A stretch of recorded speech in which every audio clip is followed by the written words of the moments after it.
it is necessary to purge the establishment. What she's suggesting that churches do, a focus on... That's not necessarily a good thing to start with. They're stating it wasn't around when we needed the greatest generation of the 30s or 40s. It happened before the election because there are too many Republicans that are afraid that their wrongdoings are going to... It's unacceptable, and I'm not going to sit here, stay silent, and not call it out. I'm calling out the With lies. rules for Thanksgiving.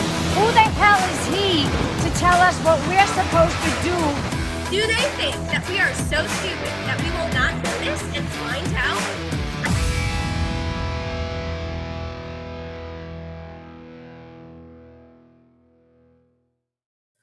Hey y'all, it's Savannah from The Savvy Truth with Right America Media. I'm just here to remind all of you that we are partnered with MyPillow and Mike Lindell. So, if you guys are looking for some fabulous sheets, towels, blankets, dog beds, or just in general some made in America, sold in America, produced in America products, please go check them out.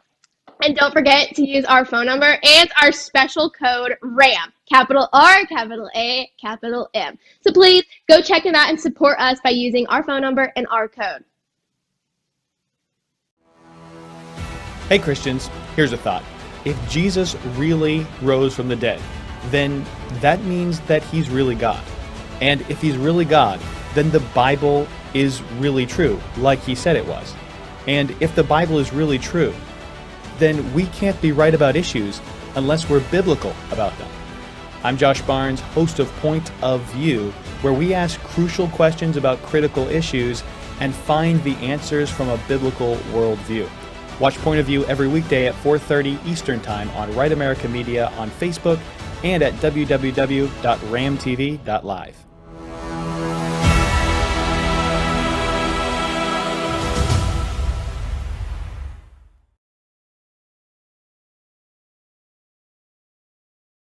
I am a raging patriot.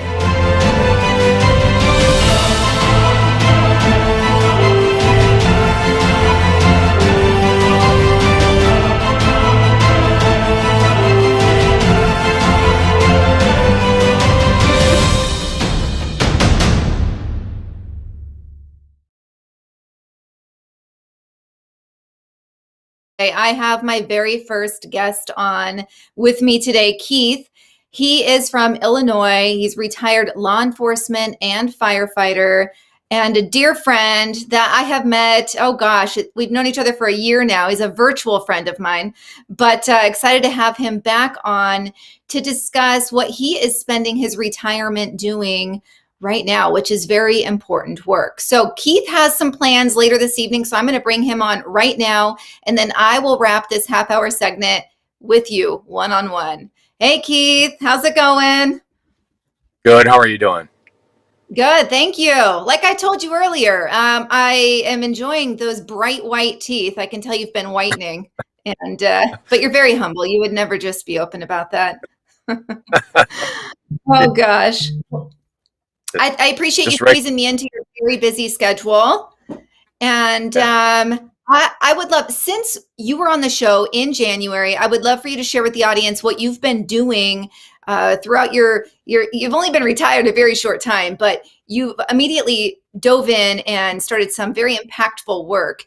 And if you would share that with us, that would be awesome.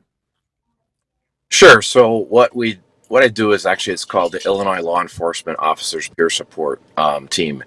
And basically what we do is we actually we help officers have someone to talk to other than a counselor or a psychiatrist. What we do is we teach people how to be peer support officers or peer support personnel to officers.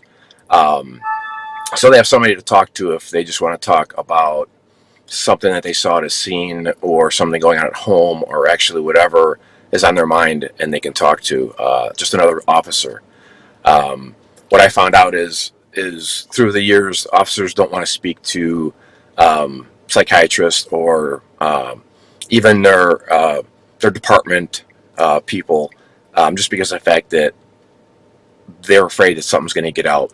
And what's going to happen is if that gets out, they may take their career away from them, their firearm, and even their livelihood. So what we do is we provide a safe, confidential, non-judgmental, pure team that they can talk to at any time that they feel that they need somebody to talk to. We've the fire department side has been going for about 8 years now, and it's been doing very well. We've put about 2,000 firefighters through that class, and we probably get, I think, and now not a lot of them. A lot of them don't stay active, but it's a continuing thing. So if we lose a couple, we'll probably get a couple, that sort of thing. The law enforcement side just started when I took over as the executive director, and I believe it was in March. That was our first class. So it's going to take some time, but it's getting there. Right. I think that's fantastic. I'm curious, do you see a difference between law enforcement officers and firefighters on willingness to open up? Do you see one group of folks more closed off than the other? Oh yeah, of course. The law enforcement field, they're very, very, very stubborn. Like I said, a lot of times, and I just came back from a conference. It was a crisis intervention conference down in downstate Illinois, and I was speaking to some of the officers, and it's going to be hard. I mean, because they have the stigma of being tough, and if they ask for help is a sign of weakness. And basically, what we try and teach is that asking for help is actually a sign of strength instead of weakness.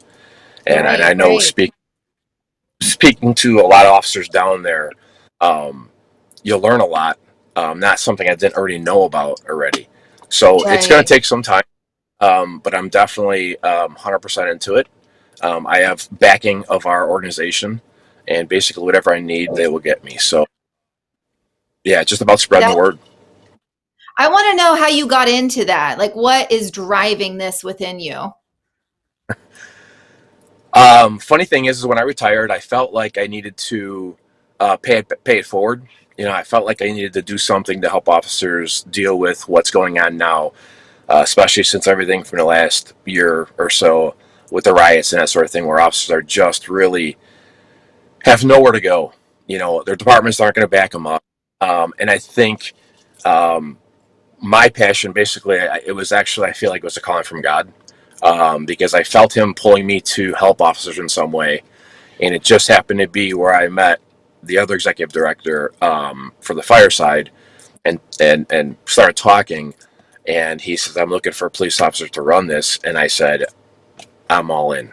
I'm like, there's nothing else more that I could try and do to help officers, to at least give them an opportunity to speak to another officer and just be there for me, Right. I think that's so awesome of you. So how, if somebody wanted to get involved, how would they do that?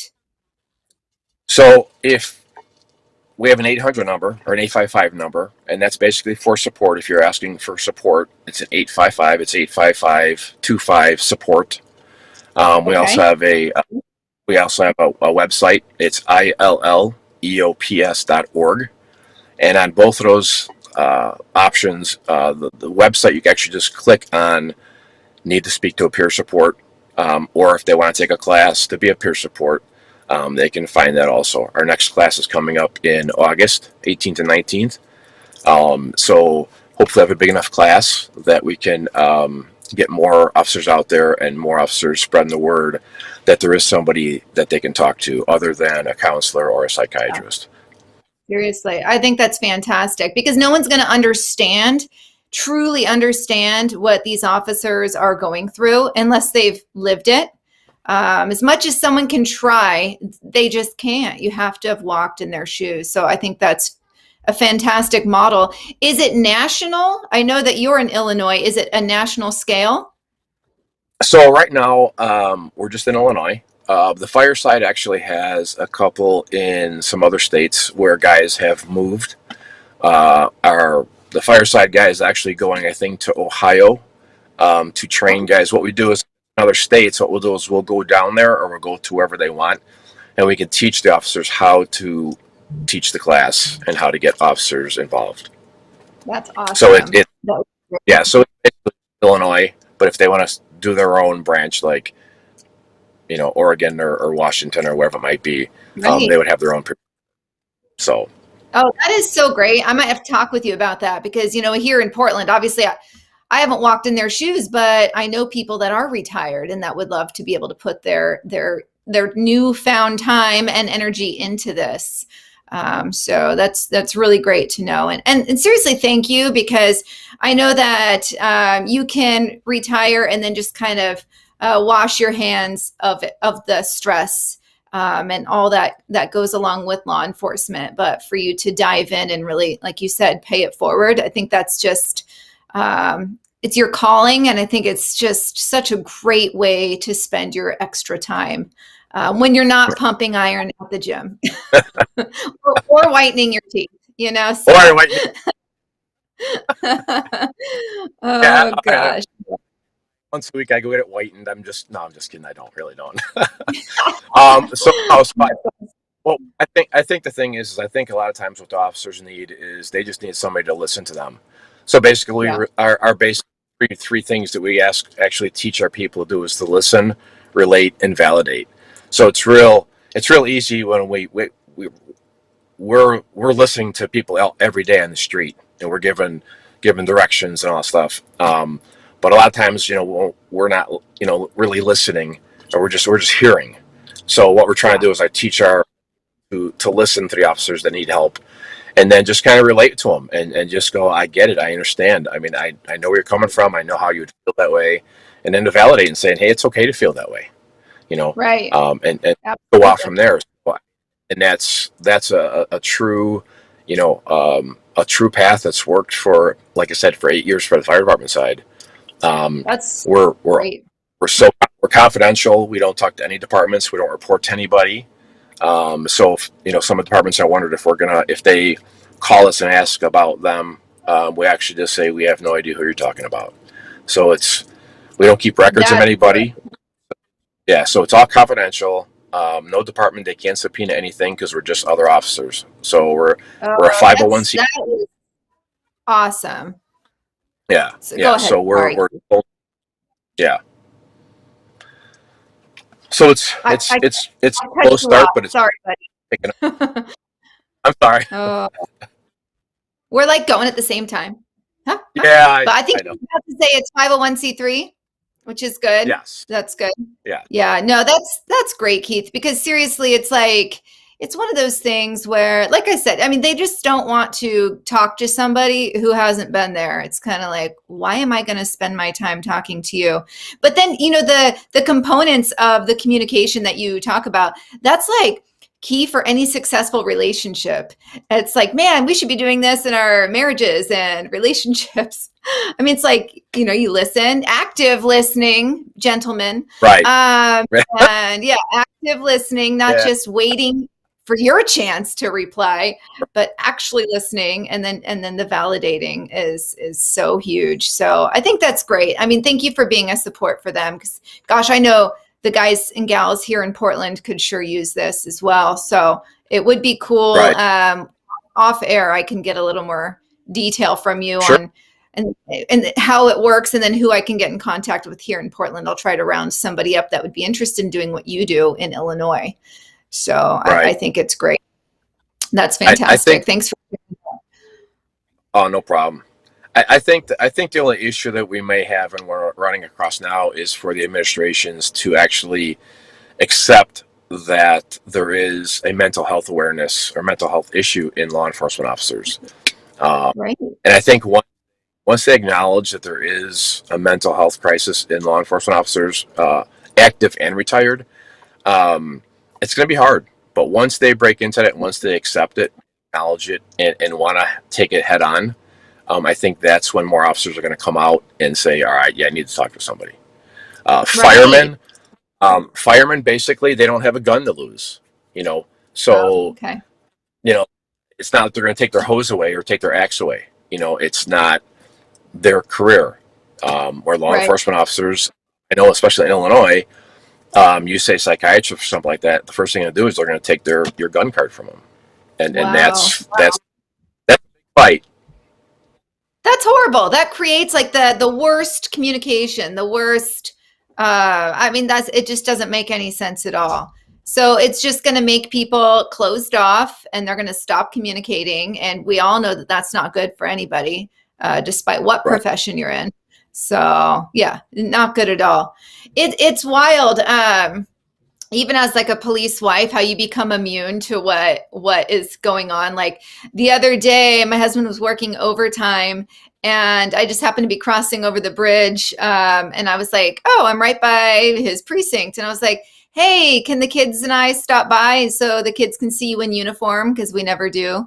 And he was like, I'm at a homicide right now. And I'm like, okay, is that a no? So, and we kind of joke because, and so it's like, you have to be lighthearted like that. I mean, the other day he came home and I was like, so what was your favorite thing last night? And he's like, oh my gosh. He's like, you're an idiot. It's like, we get a joke around because I'm like, tell me your favorite call. You know, so, but thankfully he is open with me, and I am open to hearing, and I look forward to hearing, but oh my gosh, I think that that's the minority, not the majority. So I wish more were like. Right. No, I totally agree. I think some officers can talk to their wives, and some officers want to talk to their wives, but some don't want to because they don't want them to be. It's almost like, I don't want to tell you unless I need to tell you, you know. Right. Right. Exactly. Sometimes it's so bad that you don't want to know. As a spouse. That's what the peer support actually has is an opening for officers actually just speak to other officers that have done that and basically try and match up the caller to somebody that's actually been in that position, so they can kind of relate a little bit better, you know. So if they're going through divorce, so we'll try and match it with somebody that's kind of been through that sort of thing. So that's like I said, fantastic. Yeah. So it's pretty good. I'm really about it. I'm really excited to spread the word. Thank you for having me on to actually help me spread the word. Yeah. Oh, absolutely. I was excited to have you back. You're the first person on my show. So exciting. Do you remember I was so nervous, and then I ended up, I didn't know how to keep time, and I ran 15 minutes into the next person's segment.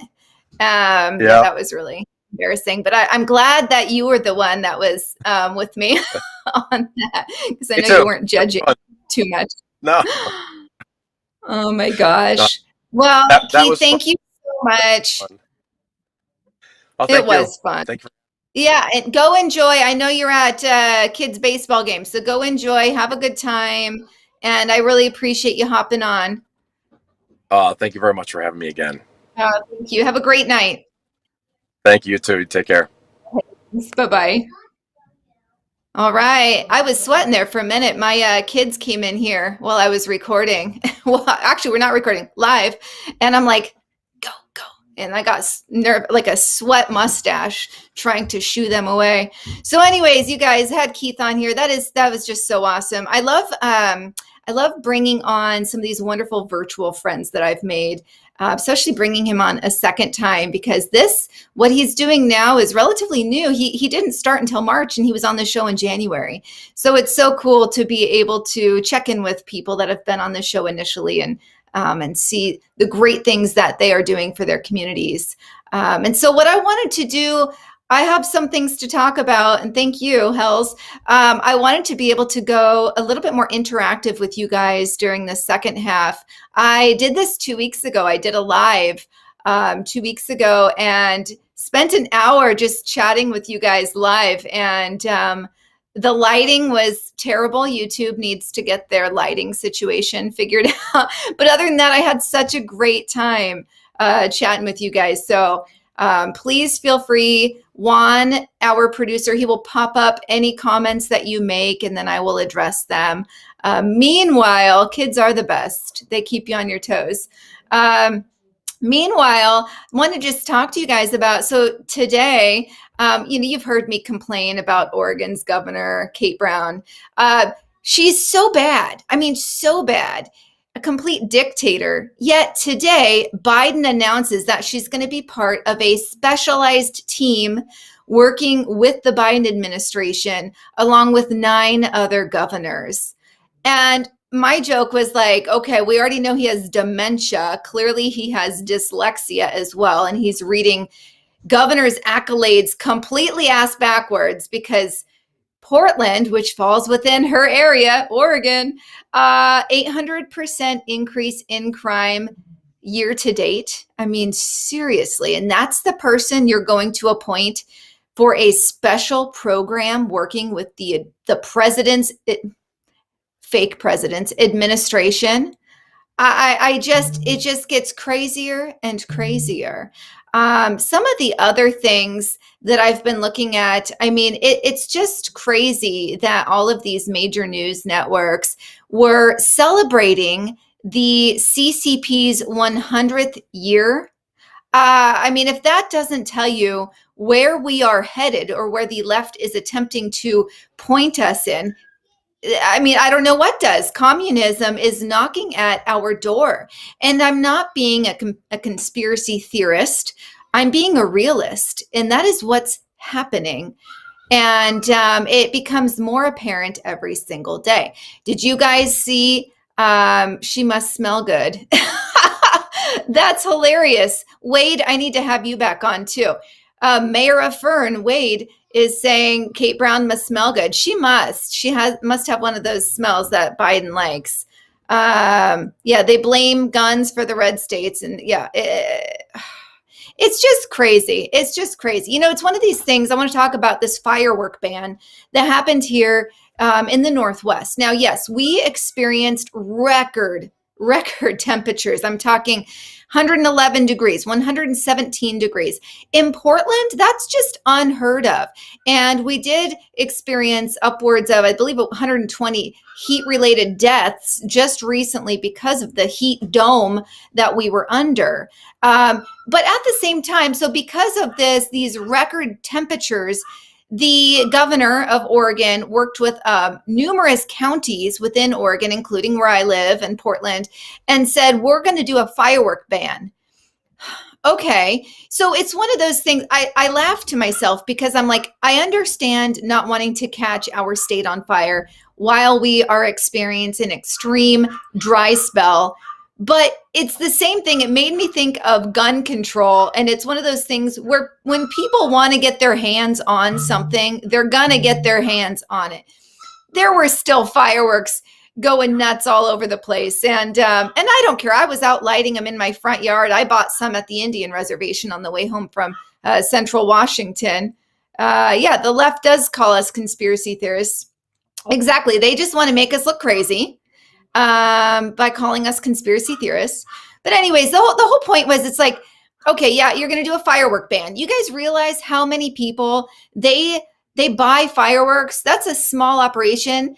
But for some people, that's like what they make selling fireworks for 1 week is income for them for at least a large part of the year. They can make an absolute killing. They're spending money to acquire these fireworks, and they make a killing on them, and they live off that money for a good chunk of time. Close the door, please. Thank you. Second interruption. So that's something that's like really disheartening for me. So when I hear about a firework ban, I get really pissed off because I think of that they've just completely killed off more small businesses, even though it's just 1 week out of the entire year. They've just killed that business for those people. And then the other thing is, it's just as ridiculous as gun control. You know what? You're going to be able to get your hands on fireworks if you really want them, which we did.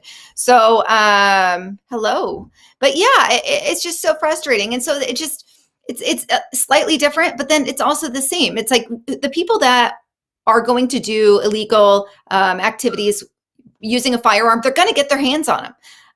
When you ban something, just look at, alcohol. When you ban something, then you're just driving people to create an underground operation and a new way, a new means to supply and demand. So it's just, to me, it's like, how about we just operate on common sense? Isn't it weird that we have moved so much of our manufacturing to China, supercharging their economy? I mean, exactly. That's exactly it. And, in the Bible, the United States is not mentioned. And I don't think that's a coincidence. It is scary where we're headed. I feel like we all know what's to come. We just don't know when. And nothing more patriotic than a good brush fire. Oh, I love that so much. I mean, who hasn't had a good brush fire in there? Well, I know we had like a bush fire in my neighborhood growing up. A lot of the parents got drunk and they shot the, they were shooting the fireworks at each other. I can't think of what those things are called, the sticks, but they were shooting them at each other and one of them caught a giant tree on fire. But, that's just like, makes you feel American.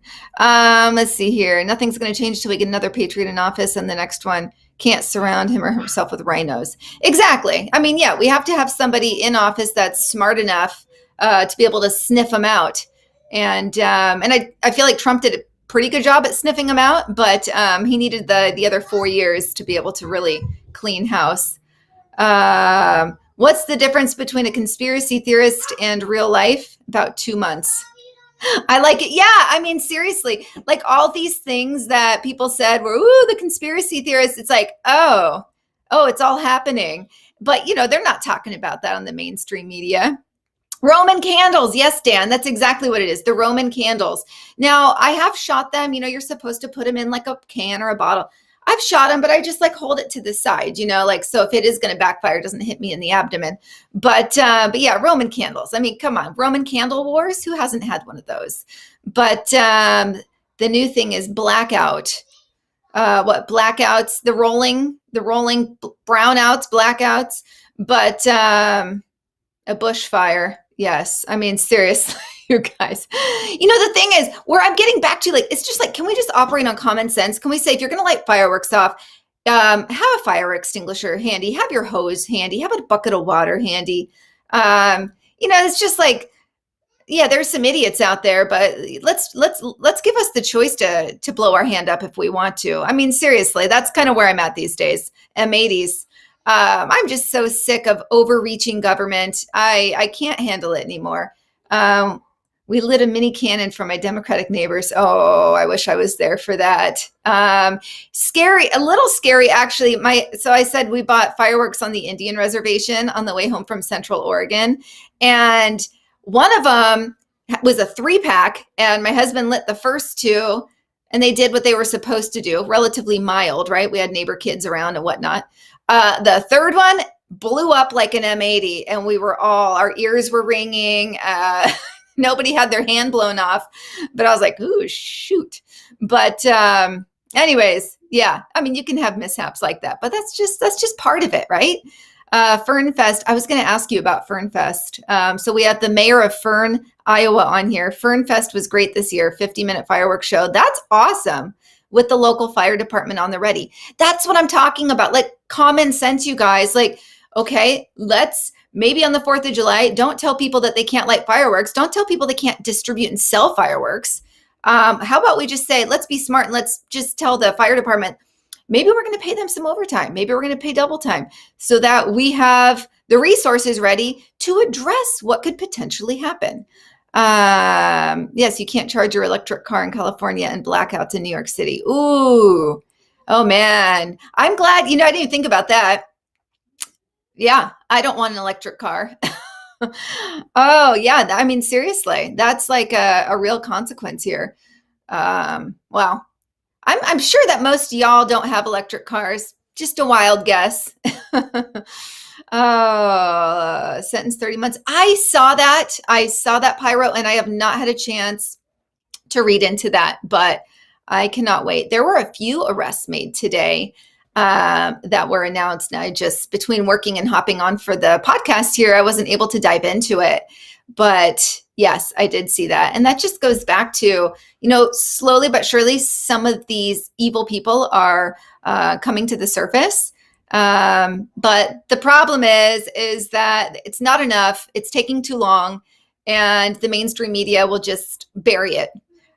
So we have to depend on news sources, such as the smaller ones like RAM that I'm on and other news outlets. So, I don't know, crazy stuff. I look forward to diving in. That'll be my 10 p.m. to midnight reading material.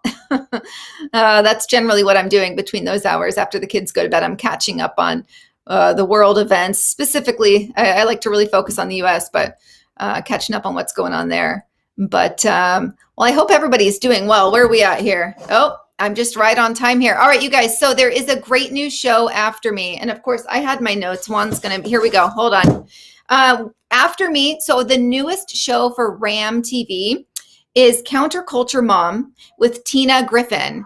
And the word on the street is that at one point in time, she was an actress in California. So I'm actually really excited to stay on and check out her bit. And I hope you do too. And I'll text her after the show. Nice. I can't wait to see you guys next Thursday. I have an amazing guest lined up. Oh my gosh, the Korean conservative. Have you guys ever heard of him? He says everything you are thinking. Anyways, you guys have a great Thursday. Please stay on for this next show. I will be watching as well. You take care. Thank you.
Hey everybody, Tina Griffin here, Counterculture Mom. You're listening to the Counterculture Mom Show. This is our very first segment. We are very excited for none other than the best guest I could ever have on this program. And what better way to kick it off than with my best friend, husband of 14 years now, Luke Griffin. Luke, welcome to the show. How you doing, buddy? I am doing wonderful. Thank you so much for having me. I can't tell you what an honor it is to be your very first guest on the show, because I, more than anybody, know the culmination of hard work, of passion, of dreams, and of the vision that you've had to get this show launched. And this is like 15 years in the making. Literally since before you and I met, this has been in your heart. And I think it's been a lot longer than that, but I know for a fact it's been at least that long. And so to be able to be your very first guest today and to kick this off with you is an honor and incredibly exciting. So thank you for having me on, and I'm excited to dig in with you. Well, thank you so much. And I just knew that you were the right person. And what better way to kick this off than to have you on talking about fatherhood in a fatherless culture. This is, of course, Father's Day. And I think it's important that we talk about these issues because we have a lot of fatherless things going on in our culture today. We have not just the homes that don't even have a physical father in them, but there's so many dads today that are busting to try to make ends meet or are completely lazy when it comes to investing in raising their children in their home. So they might be there physically, but not emotionally. So a lot of fatherlessness going on.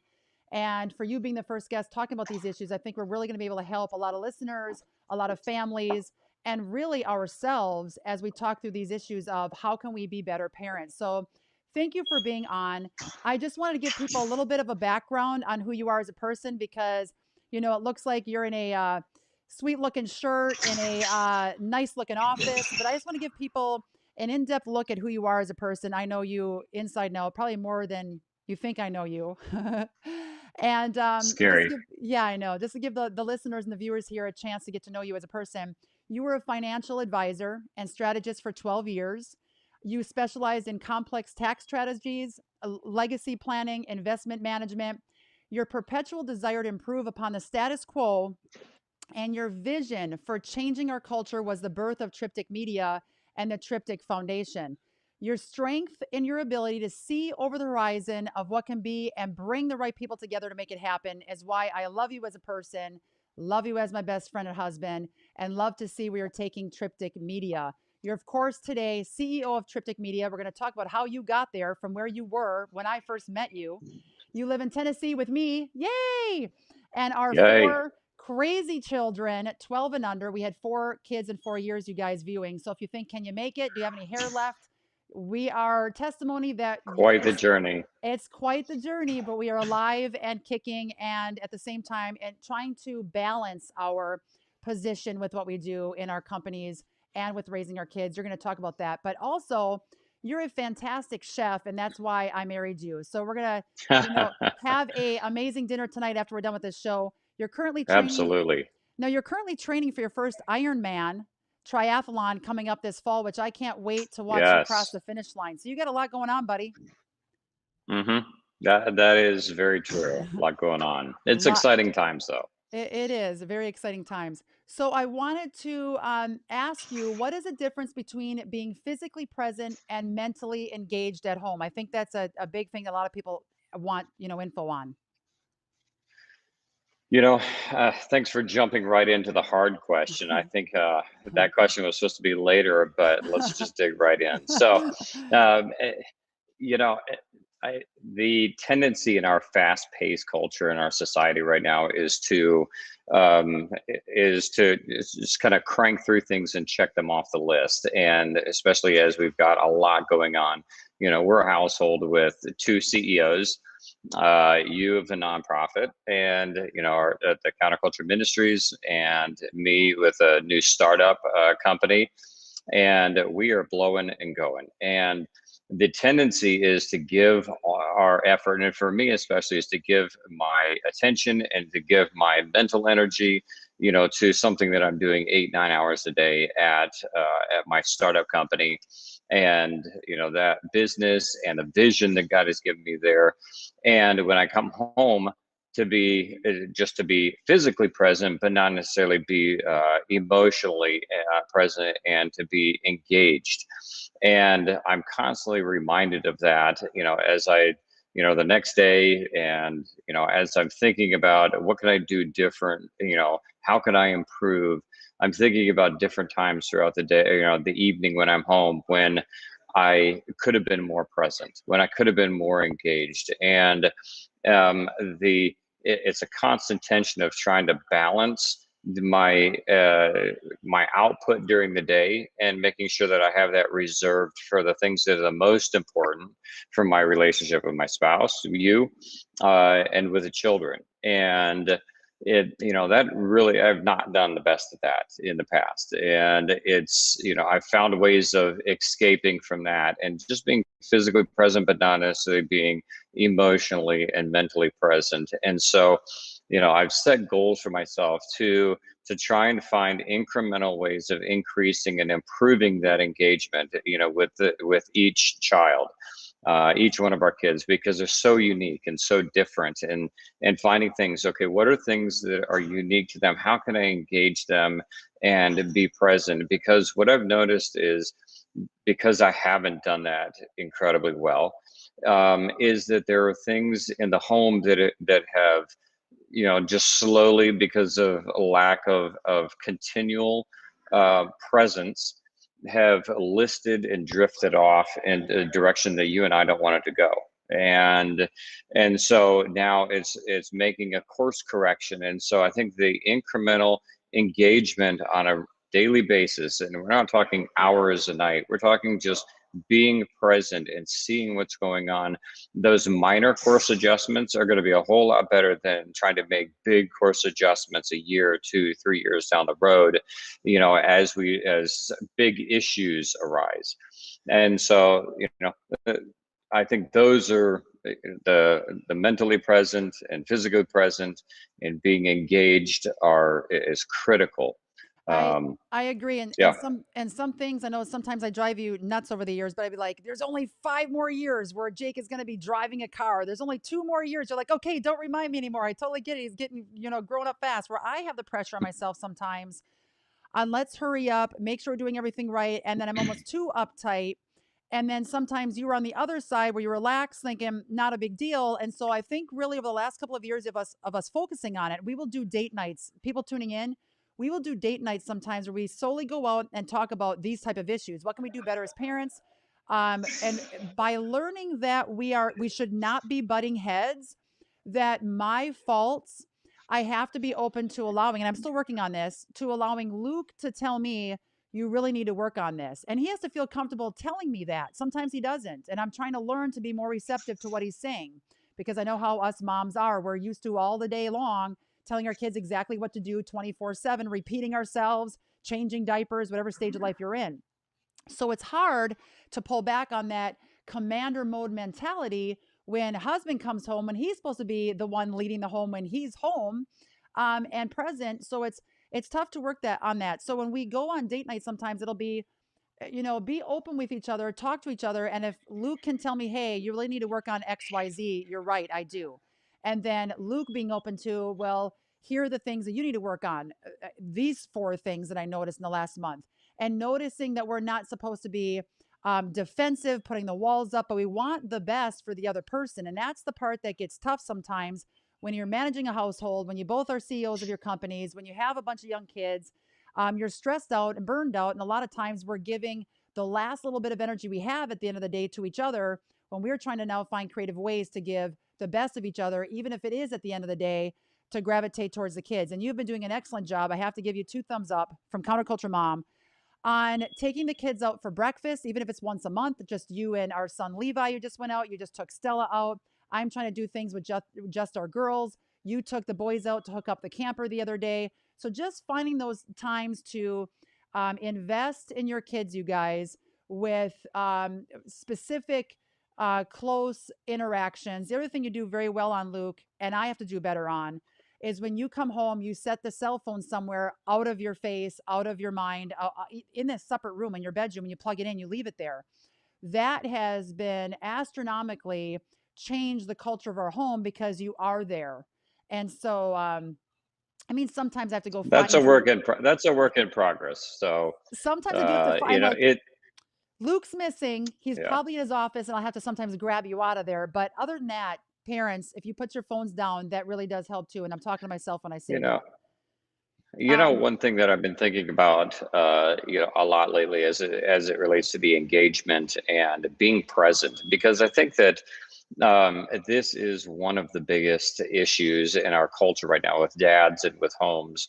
Either they're not present at all and they're not there, or they're minimally present, or they're physically present when they come home, but they're not engaged. And that is the tendency, is to do that. And so, as I've been thinking about this, especially coming up to this interview and talking about this, I'm like, man, this is hitting really close to home, literally close to home. And, I've been thinking about it, and the thought that came up is, I spend a lot of time thinking about the business and the ministry that I'm building, and where I want to take that, and building strategies for that, and coming up with solutions for difficult problems. And I was on a run the other morning, and I'm like, you know what? I need to carve out part of that time and do the same thing for my family. What is my vision for the family? What is my vision for each one of the kids? And one of the things that came out of that was our next to the oldest son, Levi, and he's been asking me, how do I earn some extra money? And instead of going, just do some chores outside, or do some things, I'm like, you know what? I'm going to spend some time and think about what are his abilities, what are his gifts, how can I empower him and enable him within his giftings? And that's where we came up with the he's a tremendous artist. He loves art, and creating these t-shirts, and got him all the stuff that he needs. And we're building a business, and we're developing the little business plan for him to make shirts that have artwork on them that he can sell in the neighborhood to other kids. And so he is absolutely loving that, because it's the time, it's the engagement, it's showing that I care, that I'm recognizing his talents and his strengths, and then it's the same thing with, our youngest, Stella, who's very strong-willed, headstrong, and, takes after you. Looks like me, takes after you. Probably. And so, last night, talking to her about homework that she's supposed to be doing, and just having a difficult time doing that. And I was running this morning, and I think a lot of stuff when I'm running. And running this morning, I was thinking about it and praying about it related to her. I'm like, you know what?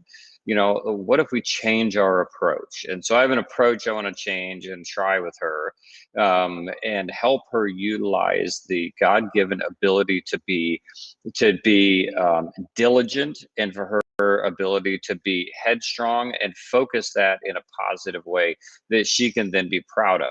Instead of it being the opposite and destructive, it can be something that is utilized because God made her that way. And, if we're not mentally engaged, and as a father, I'm not mentally engaged, I'm not thinking about these issues. I'm just dealing with the superficial issues of how do I band-aid the issue? How do I, solve the problem for the short-term pain or the irritation, instead of how do we turn the tide? How do we turn, this destructive behavior or whatever it is, and focus it in the right direction? I So absolutely anyway, I absolutely love that. And we have 4 killer questions left with 10 minutes on the clock. So no, for this next great advice though, Luke. I might have to have you on once a month. We'll see what happens. nah, See if you have some pull. We'll see we'll what see. happens here. So can you give a quick answer to this next important question? There are a lot of people that work outside the home, both parents. It's not like back in the 50s where the mom was hanging the clothes in the clothesline, and it's a little house in the prairie mentality where the dad was working out in the field. We have a lot of households with 2 parents, but both of them are gone during the day, and sometimes busy at night. We have a lot of real estate agents that are friends of ours with this issue. How is it like being a dad and husband in the home where both parents are CEOs? Can you just give us a quick little answer to that? I think the short answer is it's imperative to be intentional. Mm, Intentionality is key, because if you're not intentional, the day gets away from you, the week gets away from you, the month gets away, mm. so intentionality with date night, intentionality with time with the kids, intentionality with being engaged. If that I love is it. key. I love it. And a couple things to add to that is in our calendars, we actually have it pop up once a month. Time for a camping trip. Plan a camping trip. It'll pop up throughout my calendar. Time to take the kids out to XYZ activity. So it is in our calendar, because if we don't have it in our calendar, like you just said, we're not intentional. And before you know it, 14 weeks go by and the kids are like, we never left the house. I don't want that to be the case. I grew up in a household on a dairy farm where my dad was working 24/7, and he just passed away a couple months ago.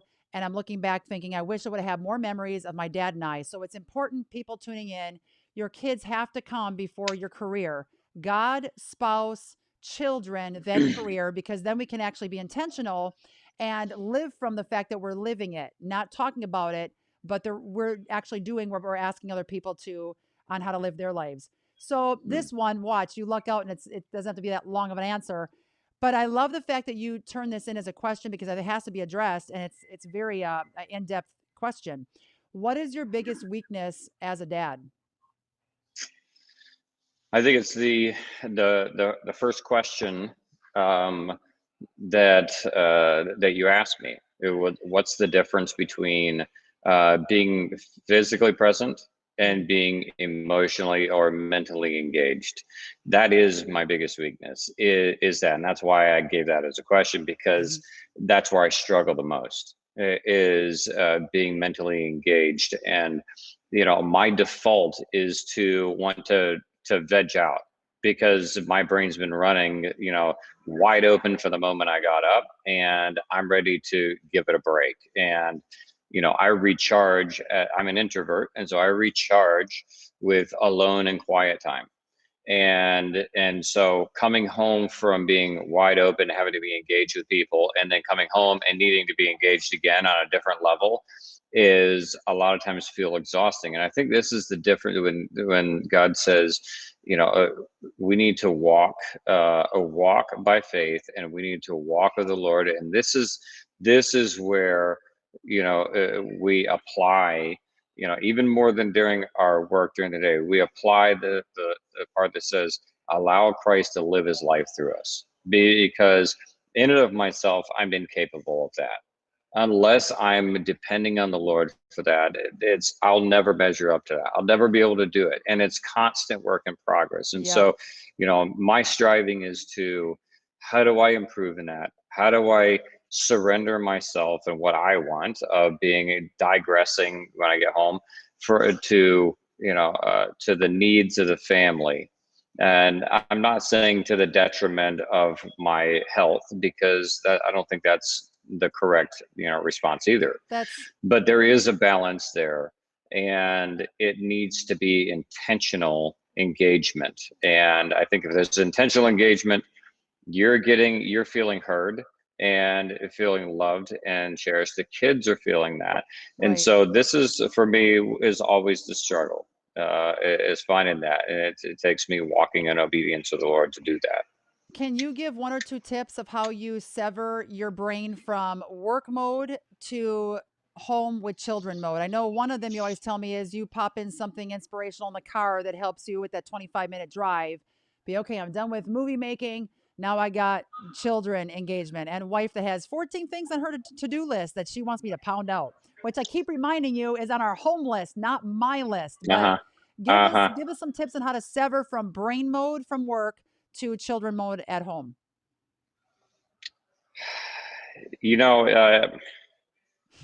I'm still working on that. I knew you were going to say that. I knew you were going to say so that. you're throwing this one out, and I'm like, how am I doing that?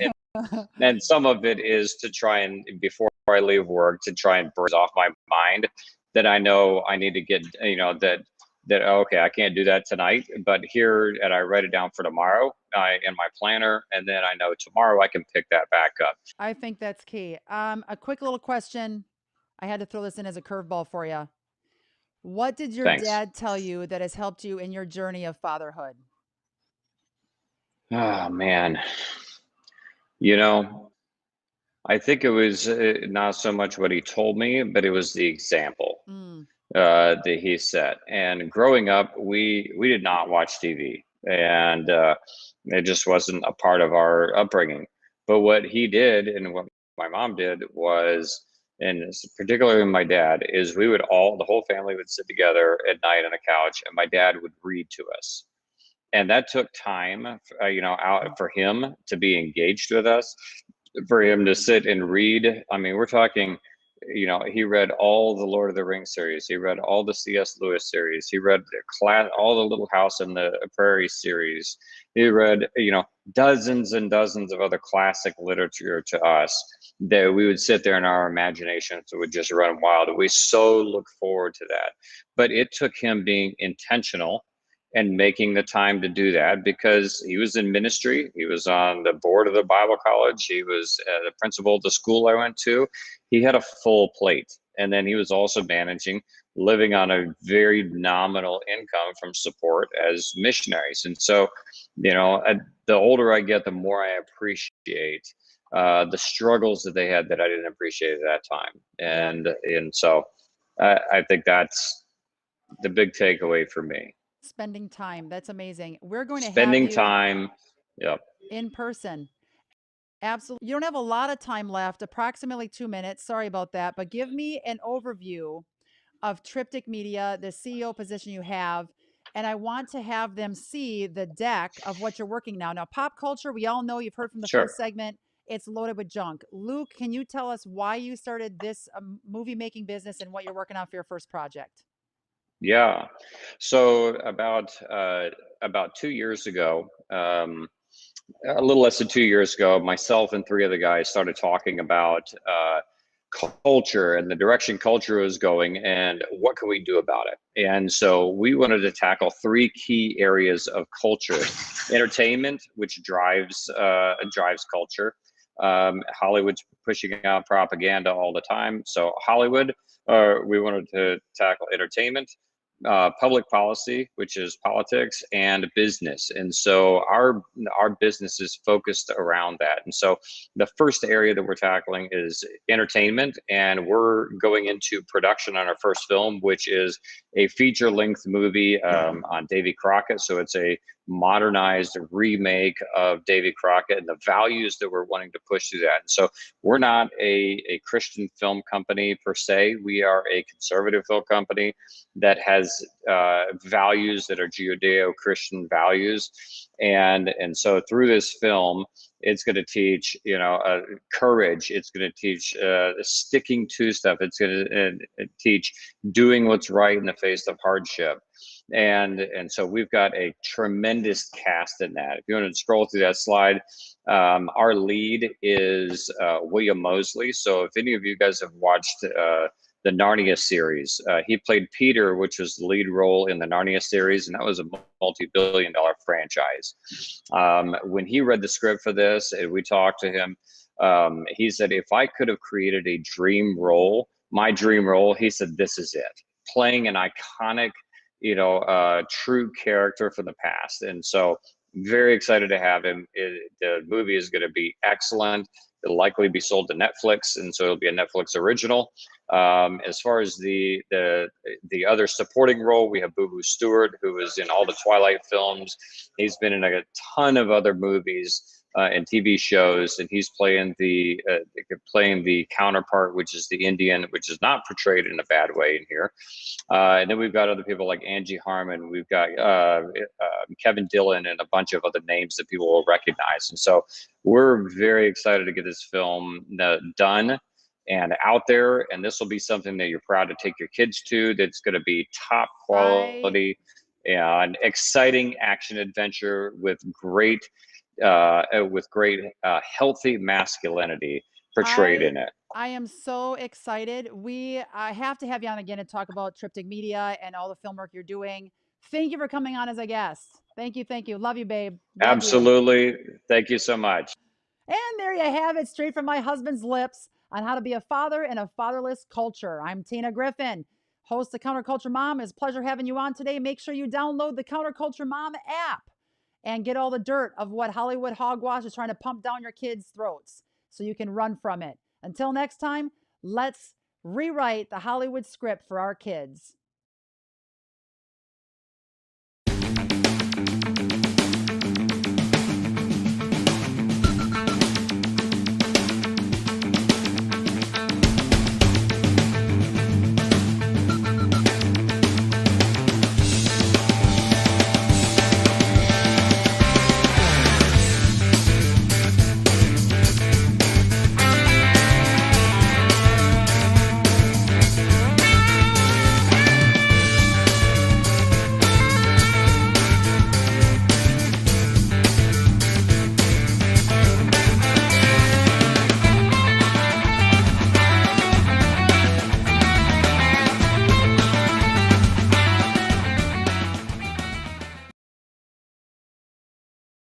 The real causes of human violence, critical race theory, and Trump at the border.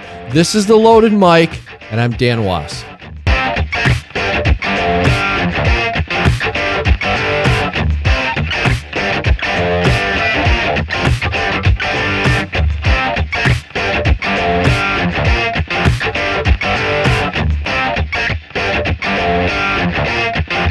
You're listening to The Loaded Mic.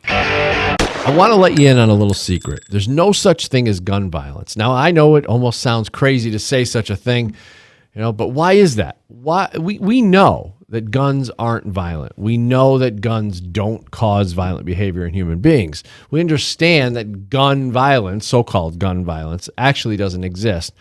And what we're really talking about is violent behavior from human beings that's blamed on guns for the purpose of creating fear and garnering support for more gun regulations.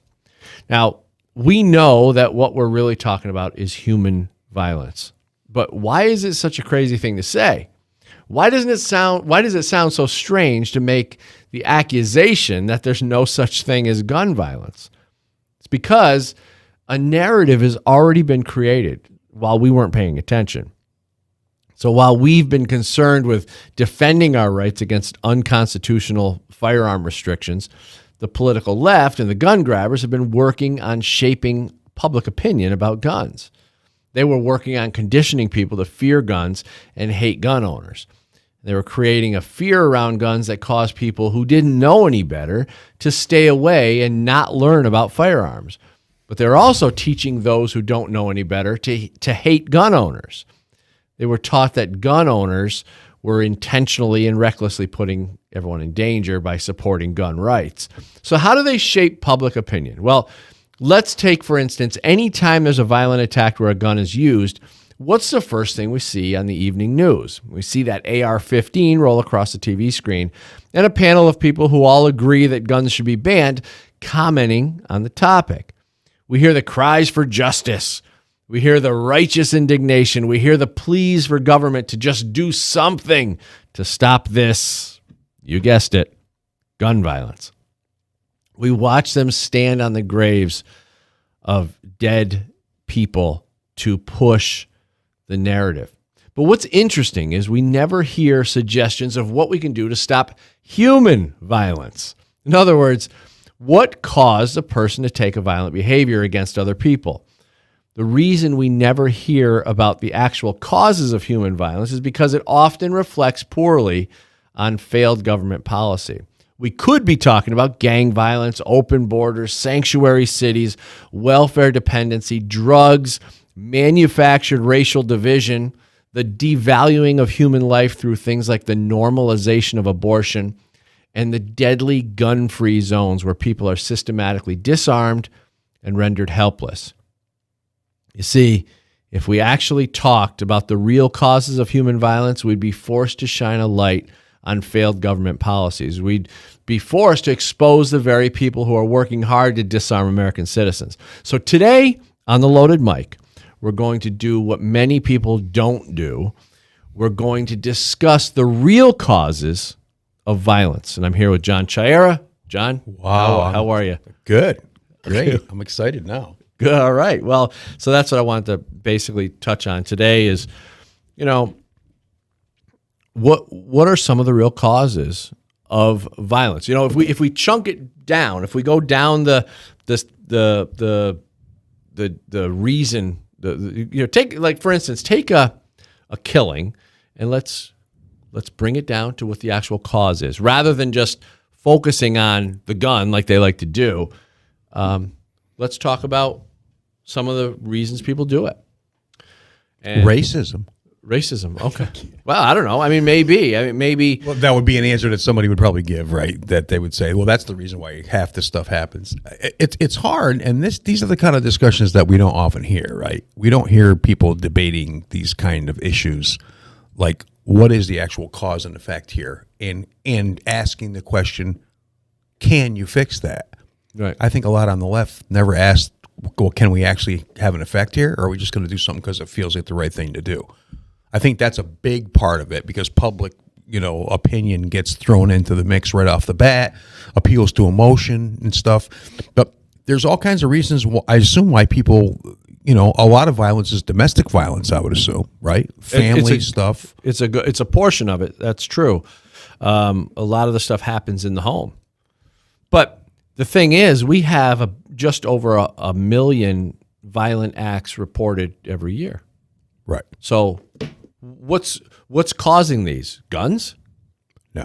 Is it because that doesn't make any sense? Is it because pick anything and put it in there, and it makes as much sense as that? Well, that's like saying if cars are the cause of people getting in. Right. You could even go as far as saying cars are not the cause of people getting in car accidents, right? It's the people. They're using a car, yes, they're driving around, right? But they need to use transportation. So we're gonna always have cars. So we could blame accidents on the car, but we don't. Why? I mean, what we do is you can't take people's cars away, or they're going to freak out. Right? That's true too. They don't mind. The people that think that way and don't have guns are looking at the gun issue the same way. Well, just take guns away. That'll fix that problem. Well, the thing is, we don't. If there's a car accident, let's say you violate a traffic law, or let's say you're drinking and driving, and you kill somebody.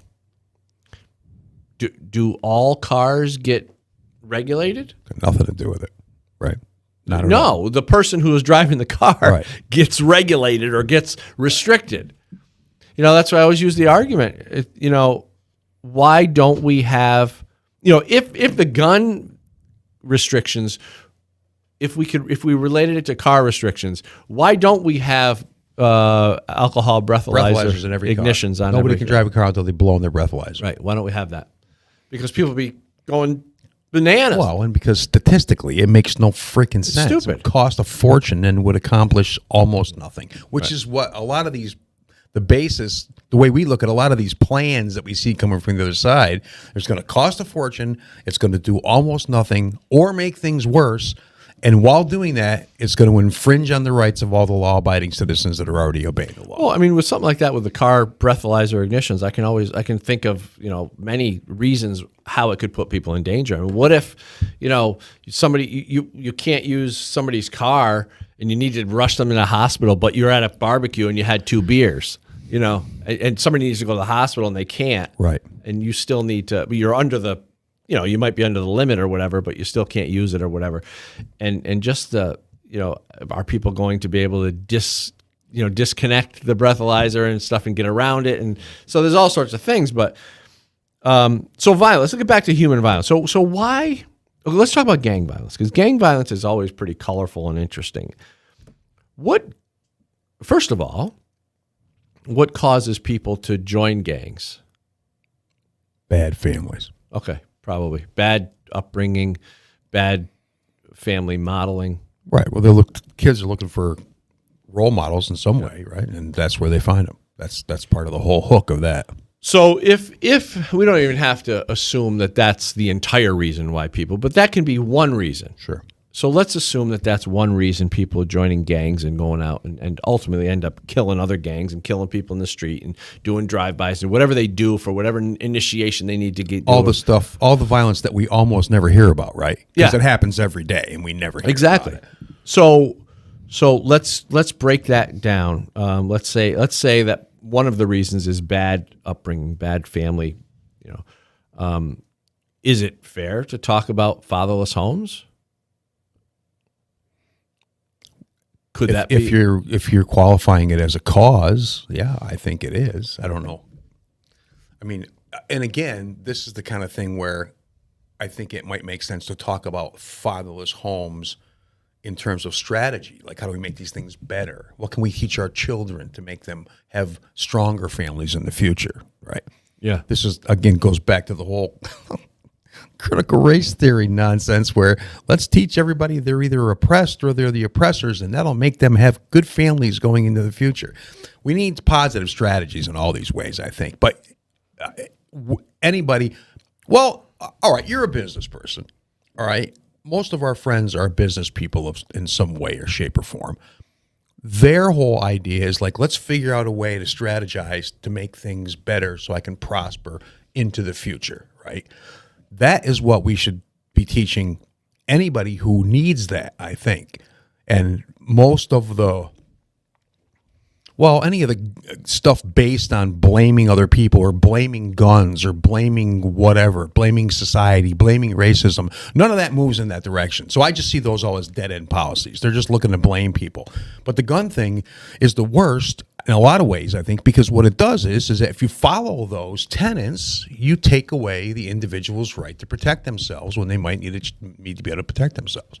That mindset is completely backwards to me, and I can never get anybody to explain to me how that makes sense. If you wanted to protect your family, you would want to be able to do it, correct? Correct. Okay.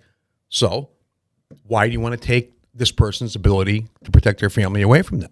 It's upside down. It's backwards. Let's talk about that. I think that instantly goes, at least from my perspective, it instantly goes from fatherless homes to welfare, to fathers out of the home due to welfare dependency, because the way the welfare system is set up is that the woman gets more money if there's no father in the house. Right.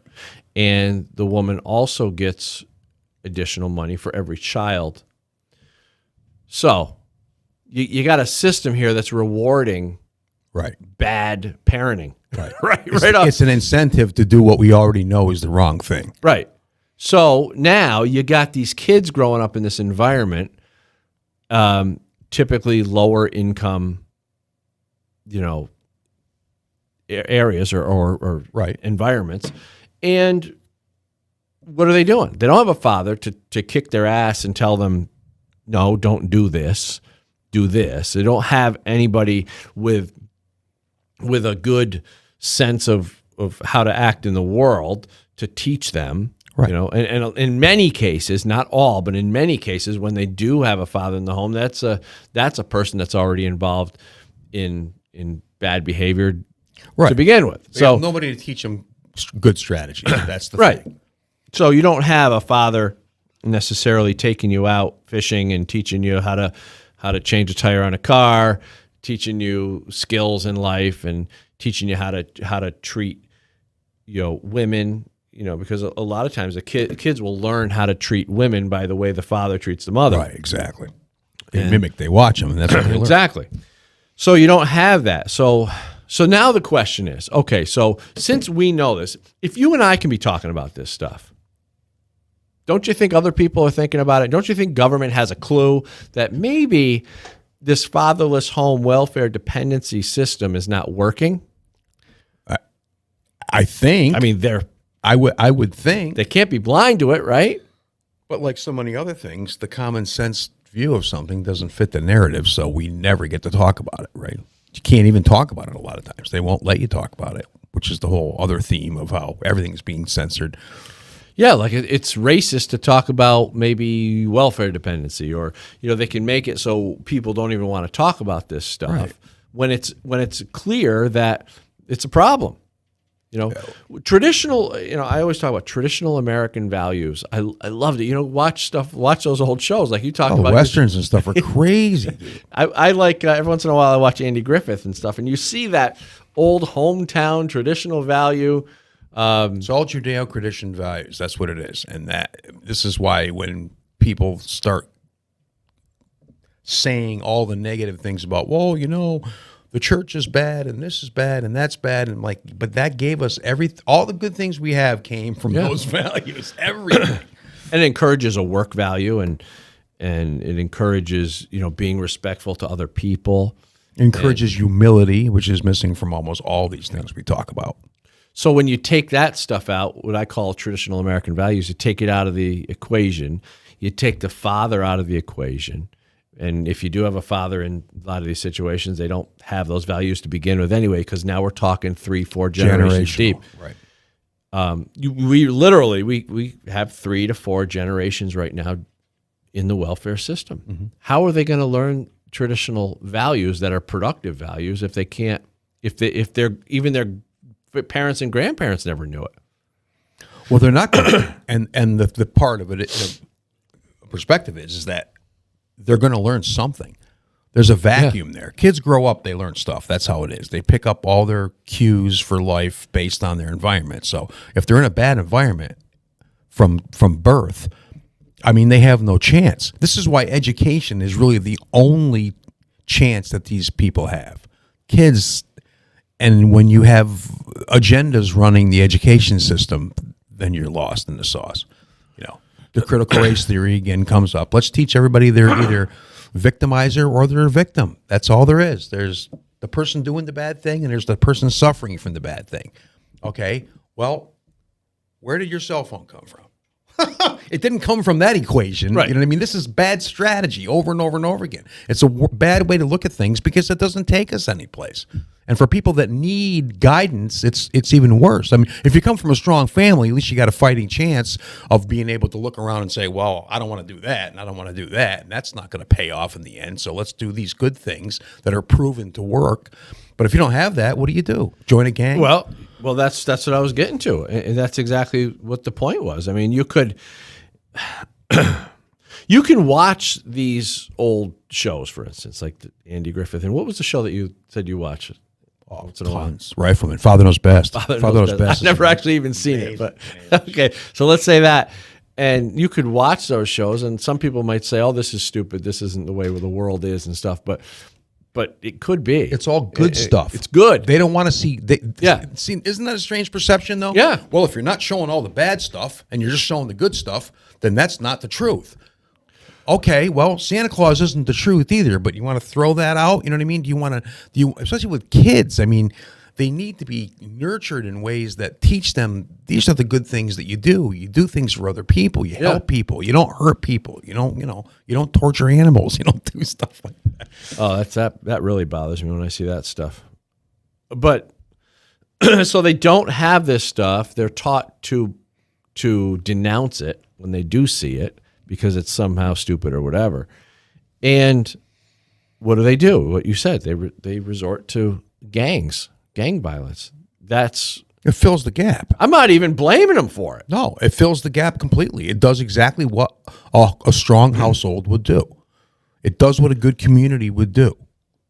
They have everything they need within the gang. I guess. So this is how. So we just talked. So we went through kind of a spectrum of, taking the term gun violence and really saying, no, it's not about guns, it's about human violence. And we took one component and we talked about fatherless homes, welfare dependency, and that sort of thing as a potential cause of the problem. Now we're getting down to the gang violence piece, which is how. So we're following a trail now to figure out what the actual causes of violence here. That was my goal for today. I wanted to at least try to take a couple of these things and chunk them down. Right. So right now we're at a point where we're looking at kids joining gangs because they're looking for something. And it's all due to this welfare dependency. Or it's not all due. It's just due to the one. fatherless homes. I mean, I don't think many kids in gangs have fatherless home. Fathers at home, right? So what I'm trying to get to is the cause of the fatherless home. And in my perception, it looks to me like the cause of the fatherless home is directly related to welfare dependency, because the welfare system seems to be created to create the fatherless home. Or at least support it. Well, it plays to both sides. It plays to the mother's side, where they normally want to nurture and take care of their children. Okay. And it plays to the father's side, where if he hasn't been held responsible his whole life, he doesn't want to start being responsible now. Right. So it all works out for everybody, and it goes on and on and on. So is it safe to say that that welfare dependency is a cause of human violence? It would seem. I don't know what the statistics are, but again, I don't know. I don't think a lot of kids in gangs are from normal homes, right? They're not from two-parent homes, probably. Even just saying that sounds uncomfortable to say it, and right? We're uncomfortable saying it because we know he's going to say you're a racist, and this. I don't know what the deal. Well, I'm going to come out and say it's not good. We know that, right? I'm going to make the accusation Dan's that on it here. Look out. Welfare dependency is a direct cause of human violence. I'm going to say it. Okay. So why do we have welfare dependency when people are physically capable? There's a difference between people who are handicapped, can't work, can't do whatever, mentally disabled or whatever. There's a difference between those people and a lot of people that are on a welfare system that are physically capable and mentally capable of working. We see a little microcosm of that right now with the unemployment situation. Lots of people not going to work. Not going back to work. It's human nature, right? And, because the incentive is to stay, getting they're free. Playing right to your normal strengths. That's what you will choose to do. If I mean, it's logical to assume that, because we know that's how human beings will react in a lot of those situations. I mean, if you offer to take care of somebody, a lot of people are going to say, okay, take care of me. I'm good with that. Yeah. I mean, that's not, because it's not hindering, because they don't have a strategy that isn't hindering them. It's just keeping them where they are. If it's like you or me or somebody else that's trying to get businesses going and starting new projects, that doesn't help that, because we need to move forward. We need to connect with people. Right. I'm sorry to interrupt. I just had this thought. Because that's our interest. That's what we're interested in. Right. That's more important to us. That's higher of a value to us. Well, that's not an employee strategy. That's why it's an employer strategy or a business owner strategy, which again, everybody makes that evil all the time, but everything we have comes from somebody's business. You know? They didn't just pop up. The government didn't make this table, you know. Didn't make the microphones, didn't do anything. And that might be part of it, making it, bad, demonizing everything. Demonizing the good stuff, so people will be less inclined to want to do what we do. Look we got this studio. We have this show. We have things that didn't just fall in our lap. And it's costing us money, basically. It costs money. It's costing you money, not costing me money. It costs money.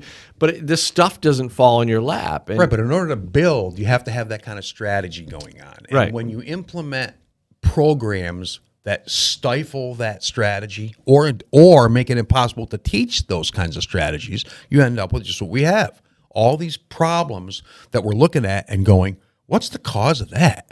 And it's hard for us to understand what that is because we don't think that way. We're not looking for that as a future.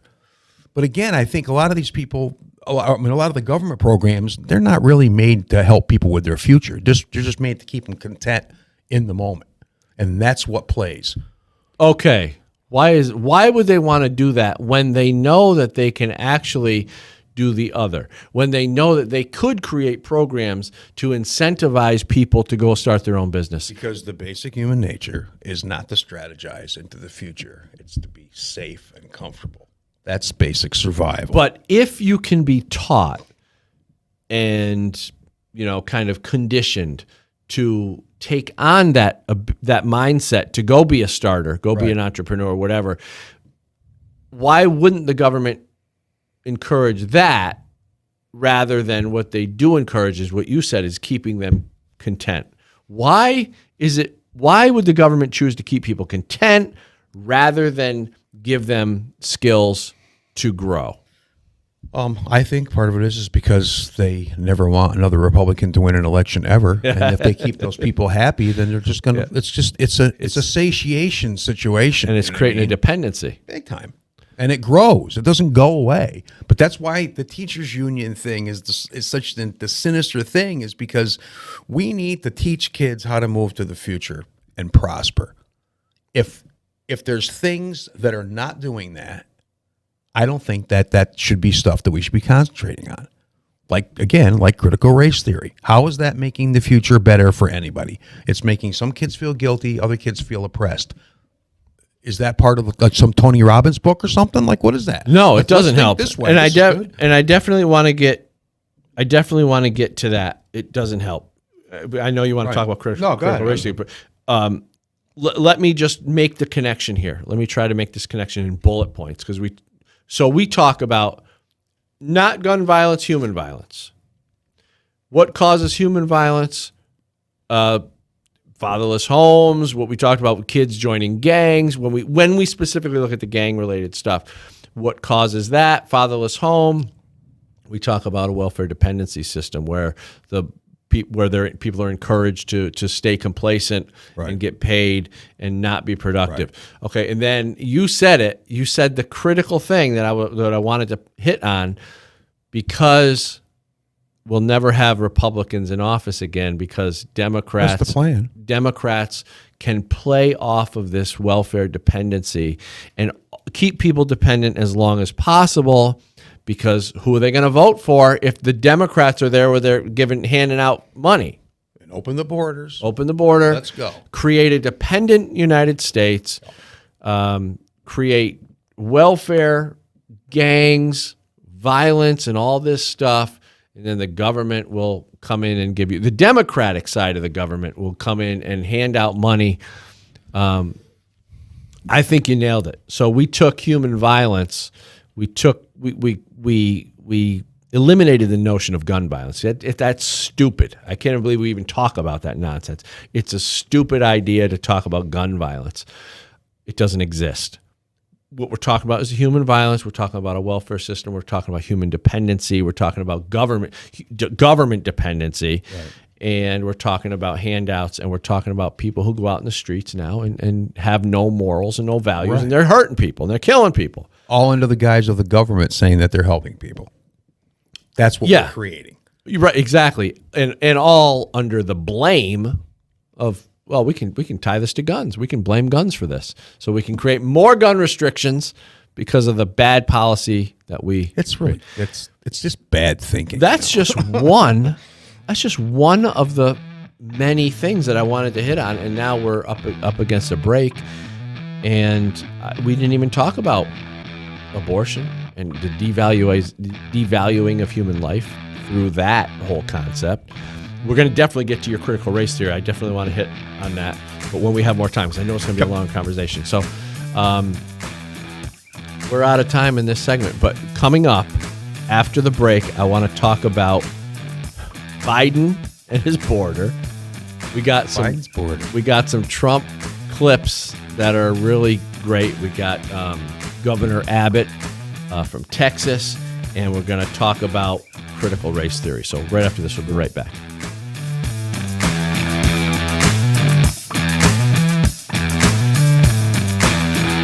I'm Dan Wos Jr., producer of The Loaded Mic. I just wanted to let you know that you can find us at Simul TV, Right America Media, YouTube, and Rumble. You can also find the podcast at Anchor, Spotify, Apple Podcasts, and Google Play.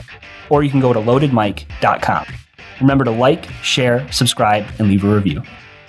By now, you've heard me talk about MyPillow and how it literally changed my life. They won't go flat. You can wash and dry them as many times as you want, and they maintain their shape. They're made in the USA, and for a limited time, Mike is offering his premium MyPillows for his lowest price ever. You can get a queen-size premium MyPillow for just $29.98, regularly $69.98. It's a $40 savings, and kings are only $5 more. So go to MyPillow.com, click on the radio listener square, and use the promo code RAM, like RAM. You'll also get deep discounts on all MyPillow products, including the Giza Dream Sheets, the MyPillow mattress topper, MyPillow towel sets. You can also call 800-867-0416. That's 800-867-0416. But don't forget to use that promo code RAM. The Second Amendment is a priority at the Loaded Mic. If we don't defend the right to keep and bear arms, there are people who are happy to violate it. The strategies and tactics of the anti-gun crowd and politicians are sinister, and we need to understand those tactics. I wrote the Good Gun, Bad Guy book series as the rule book to their evil game, so we can understand their strategies and motives to defeat them. Understand the mindset of the anti-gunner in Book 1. Learn the media strategies behind the gun grab in Book 2. And understand the politics behind their mission in Book 3. Go to goodgunbadguy.com.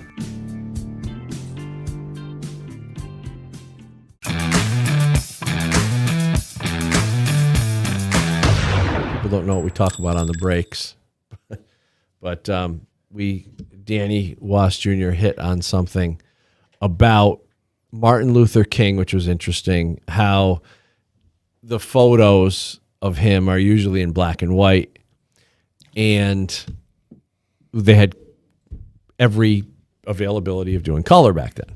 So it's like, what is that all about? Are they moon pictures were in color? Like, are they trying to devalue what he did by doing that? Are they trying to make it look like it's ancient history? Right, that's probably more the case. Well, that brings me to what you were just talking about. You just pulled up that article, and we talked about critical race theory. And how they, the lefties want to look at history in an honest way, quote, honest way, right? So I wanted to bring you into this topic and let you run with it because I know you got plenty to say. Plenty. Hit it. What are we talking about? We're talking critical about race theory. Well, let's hit on that one article about how they want people to learn the truth about history. Right. It's 4th of July. To really honor the country, we have to teach the true history of the country. And I'm like, well, you know what it means. It's more racist, more slavery and stuff. They want to, of course. Yeah, they need.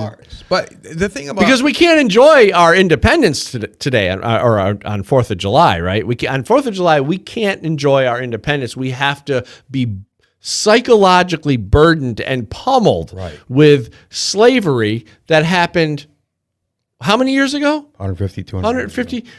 And so we can't enjoy the freedoms that we have because we have to constantly listen to leftists perpetuate and permeate our conversations with slavery and racism, guilt and punishment and all this stuff. So I have questions about a lot of stuff. Like if you're perpetually teaching guilt in every context, what success model is that part of? What strategy is that? It's all about, if you want to help kids, you got to teach them strategies on how to get through life, right? That's self-productive. All kinds of stuff, right? So education is supposed to be for the benefit of those being educated. In order to understand what that might be, you have to be able to do things that I think many on the left are incapable of. One is running a timeline into the future. They're really good at looking into the past and finding all the bad things that must be responsible for all the things that they're not happy about. Or changing the good things or changing stuff so people don't have the data to go back and look at.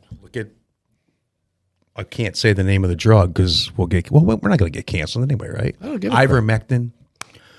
All Brett Weinstein's page being demonetized by YouTube. You can't find videos of people saying things that they said a couple years ago. Just arbitrarily, the algorithms are taking things down and not giving us access to information. So basically, what that does, that takes the argument that we're hearing about you have to teach the truth, and throws that right out the window because it's only selective truth. Right. It's only truth that goes along with the narrative that somebody else is saying is the right narrative. Because you can't say the wrong thing or they'll cancel you. They took President Trump off of Twitter. Let's take the president off of the biggest platform in the world. That'll be good. That makes sense.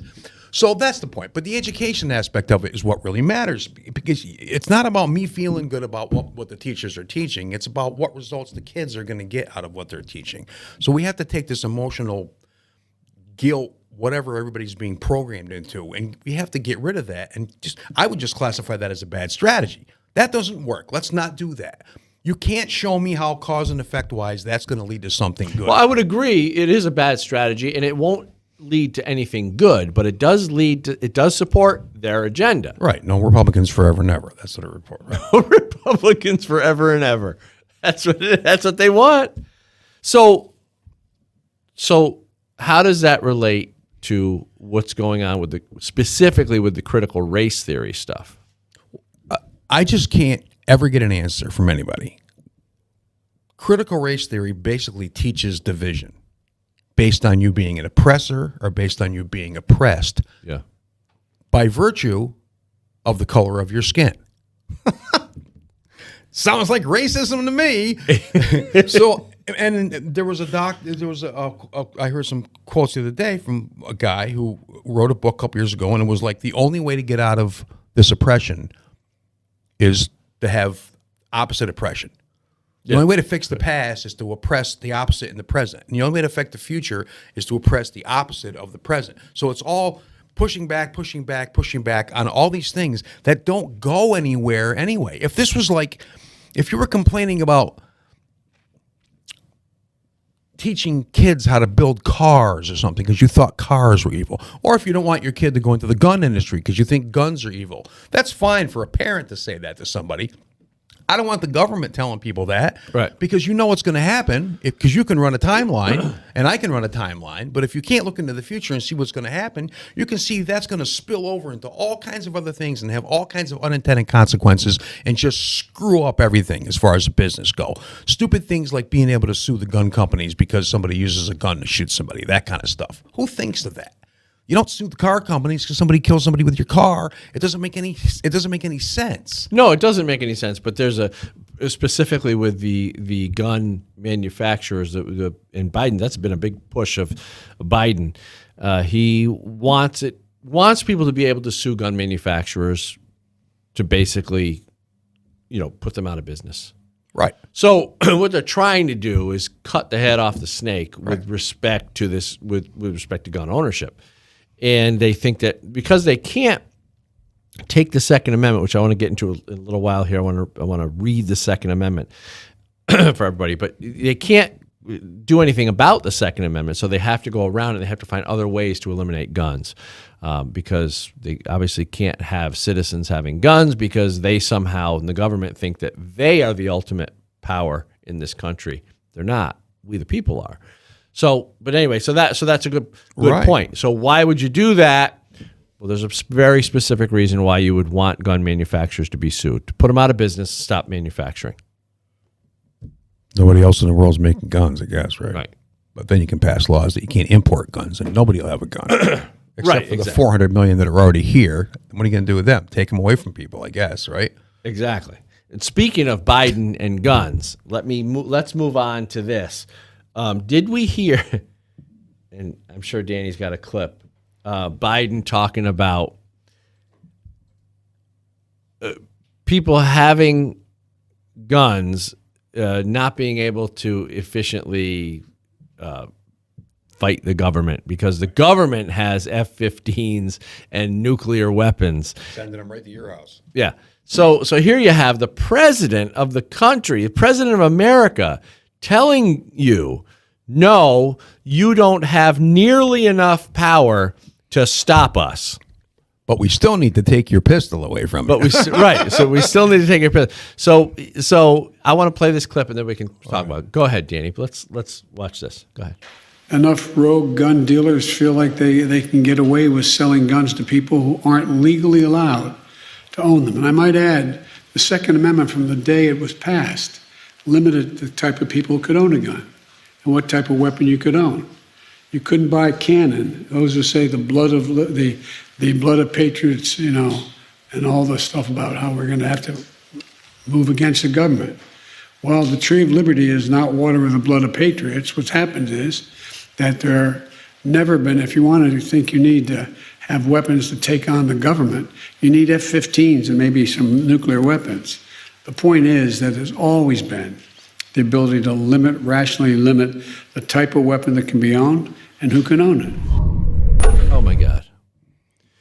What he's saying there is there's always been the ability to ration. Did he use the word ration? I want to be clear. Anyway, to limit anyway the ability of what people can own. And no, that's not true. He's lying. And he talks about also, I got some notes here, so I'm going to refer to these notes, but he also talks about cannons. You can't own a cannon. Yeah, actually you could. The Revolutionary War, cannons were privately owned. Right. Right? So he's lying to people who don't know any better and who want desperately to believe him because they're Democrats. And hopefully maybe in his net of lies, he'll catch some people who would be Republican voters or who would be, who would be more supportive of gun restrictions. Anyway, he goes on to say, well, first of all, I want to read the Second Amendment. The Second Amendment says, a well-regulated militia being necessary to the security of a free state, right. The right of the people to keep and bear arms shall not be infringed. Okay? Right. That's what the Second Amendment says. So when we look at that, we talk about the well-regulated militia. Now, the militia was the people's militia. It was the people's army. Right. It was the people. And being necessary. This is the most important line that I think is important in the Second Amendment that people don't always talk about. They always talk about the shall not be infringed, and that's important. But being necessary to secure a free state. Right. That's important because being necessary to secure a free state means that the people are able to stop tyrants like Joe Biden. Right. And he doesn't like that idea because he went on to say things like, I had some notes here. That they limited the type of weaponry. No, they didn't. They didn't limit, and government had nothing to say about it. Right. And he says, ever since that was passed, talking about gun ownership, talking about the Second Amendment, talking about a right, The Second Amendment was never passed. Laws are passed. Right. The Second Amendment's not a law. It's ratified into the Constitution. That's part Right. of the, It was ratified. And it's not, a law is a limitation on what people can do with at the risk of punishment. limits your privileges, basically. Images, right, exactly. A right is the Bill of Rights was created to identify the rights of the people and limit and recognize the limitation the government has. Right. Joe Biden is taking that, twisting it around, and saying ever since it was passed, as if it's a law, as if it's related to some sort of law. It's a misunderstanding. It's not correct. You're right. I mean, plus, the fact that if you're going to have a well-regulated militia, you have to have people that have guns to join the militia, right? Right. You got to have that first. That's where the militia comes from. The people that have guns that are joining up to protect the free state. And I think even then, the state is referring to states, not just the country. You know what I mean? Right. It's individual, because individual it's the United states. States of America. Right. That was the whole that's why this country's different than all of the countries. It was individual states. Right. So each state has the same freedoms or the same ability to govern themselves as if they were France or Germany or whatever. So the states have in the United States have an individual ability to function outside, with their own rules and regulations or their own ideals.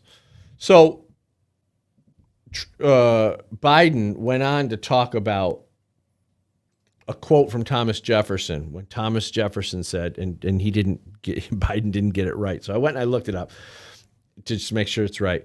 Thomas Jefferson said, "The tree of liberty must be refreshed from time to time with the blood of patriots and tyrants," meaning that when you go they knew back then, when you go a certain distance, you're going to end up getting people like Joe Biden and Obama, Hillary Clinton, Dianne Feinstein, Nancy Pelosi, Chuck Schumer. After a while, you're going to get these people, all the AOCs and all. The squad, all that stuff. How does that exist? How did that happen in this country? How did we allow these people with these horrible Middle Eastern values coming into our country and trying to tell us how to live? How did we allow that? I certainly didn't vote for it.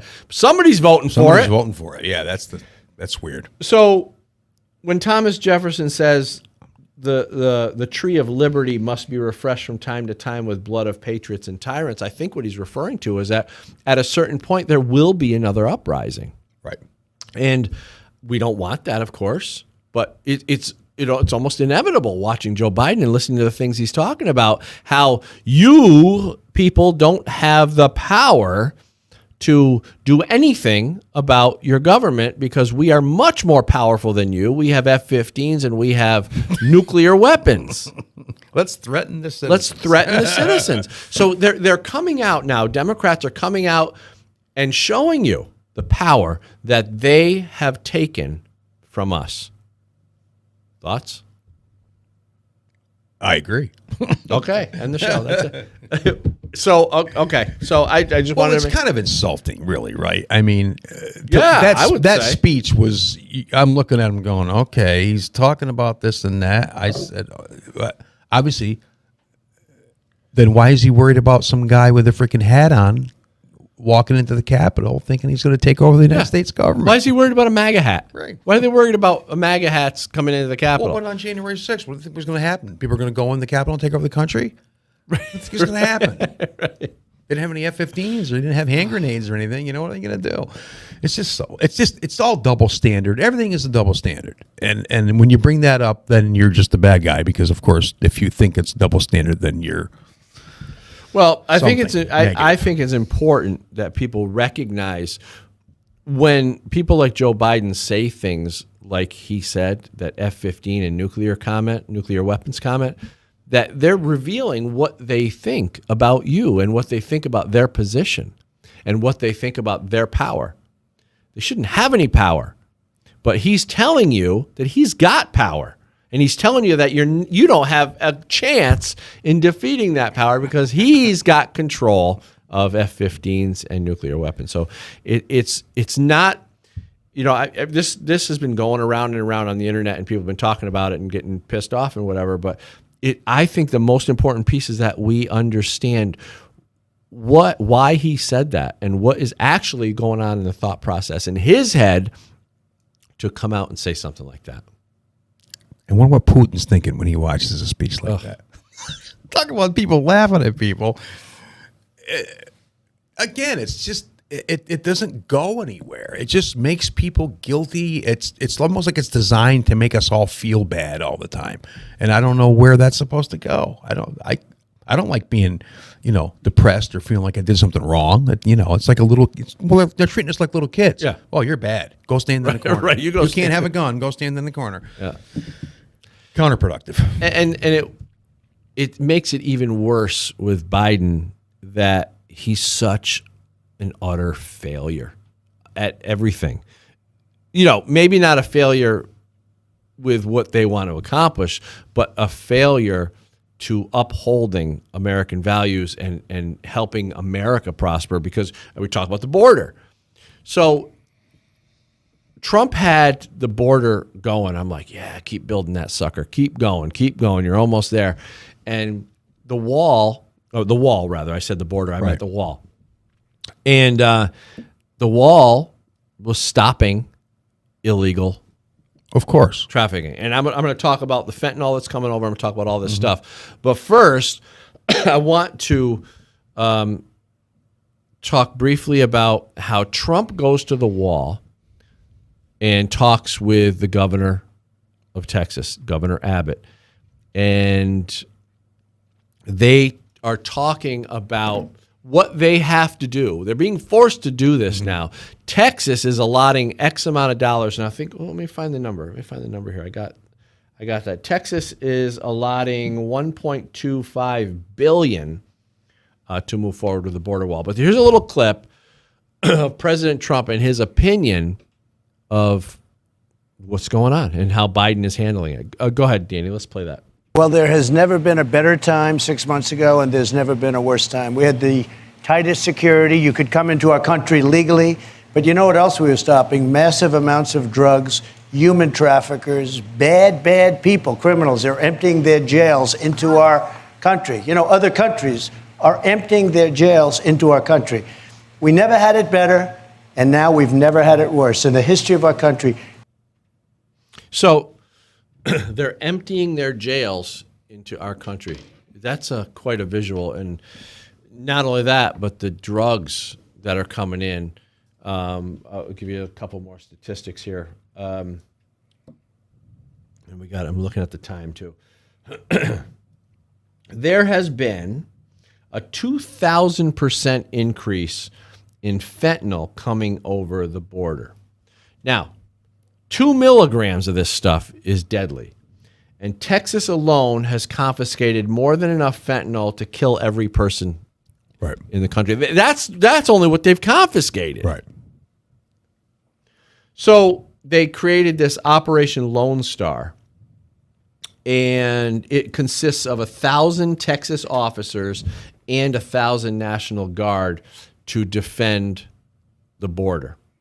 They have to do this. The state of Texas has to do this because our useless president and his useless vice president, who goes to El Paso for a photo shoot, while Trump actually goes to the area where the trouble is really happening. Go ahead. Do you want to talk about that? It's just ridiculous. So she goes for, Kamala goes for a photo shoot. So anyway, they got this Operation Lone Star. 1,000 Texas officers, 1,000 National Guard. There have been 1,800 criminal arrests so far and 40,000 apprehensions. So Texas is doing what the federal government should be doing. There's other border countries though too. I hope they're able Arizona, to New Mexico, California, all those places. So I hope they're able to do the same thing. Like I said before, Texas allotted $1.2 billion to move forward with the border wall. They no longer have catch and release. And this is great. Texas just created this law that if caught in Texas jumping the border, you go to jail. So that is a big flaming middle finger to Joe Biden and the Democrats for doing nothing, because we know why we know why they want the open border. They want to turn Texas blue because Texas is their big opposition. Now Florida is becoming a real huge opposition for them too, but they're slowly trying to take these red states and turn them. It's a long-term plan. Yeah, it's like a communist manifesto. You know, it's the Saul Alinsky. This is what you do, step by step by step by step, little by little, affect the media, brainwash the people, make everybody feel this is okay to do, turn their attention away from all the important things. It's just textbook stuff. And if you're in it, you don't see it, which is, again, what I say to so many of my left-wing friends. I go, just back up a little bit and look around, see what's going on, because this is perfectly clear if you're not standing inside of it. Yeah. Yep. All the stuff we talk about, we see it, we're going, well, that's that, obviously. Yeah. And stuff makes sense. Well, let's watch that clip of, this is a really cool clip of Governor Abbott in Texas. Go ahead, Danny. We in Texas have been left to our own devices to fend for ourselves. It's like we're some outpost somewhere along some territory that the federal government doesn't care about anymore. It's not like it was with President Trump. He cared about Texas. He stepped up to Texas. He built a wall in Texas. So there you have it. Pointing out the fact that President Trump did it right and Biden is a slouch, and Texas has to step up to the plate to take care of what the federal government should be doing. Well, at least I think a lot of these events, I would hope, are illuminating to some people who don't understand what the United States of America is supposed to mean. These are states. That's their gig. They're protecting their citizens. If they're going to step up to do that, which is what they should do, that should be applauded. That shouldn't be looked at like they're doing something treasonous or something. That's their job. Well, the reason it looks treasonous and the reason the media doesn't want it is because what they're doing is they're preventing future Democrat voters from, and they're preventing the Democrats from being able to capitalize off these people. Right.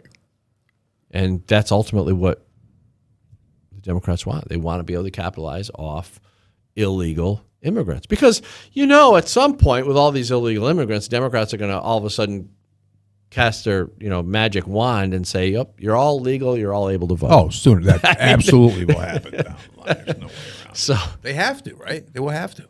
That's what the plan has to be. That's what the plan would be. And remember what we did for you, they'll say. Remember what we did for you, all you illegal immigrants. We gave you a new life. We gave your families a new life. We gave your future generations a new life. Right.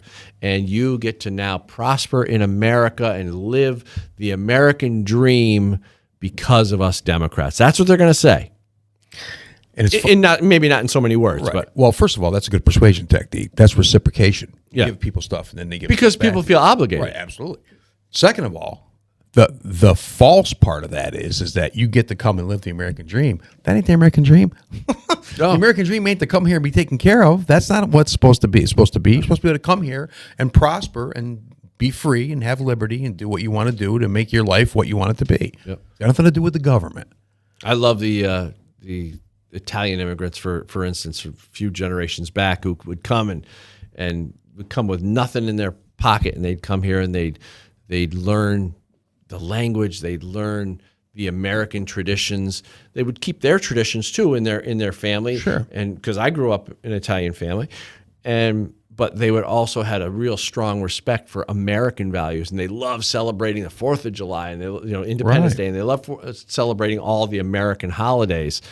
And they really appreciated it, and they found a way to take traditional American values and incorporate it into their life while keeping their values, right, and being able to prosper through hard work, effort, and doing things the right way.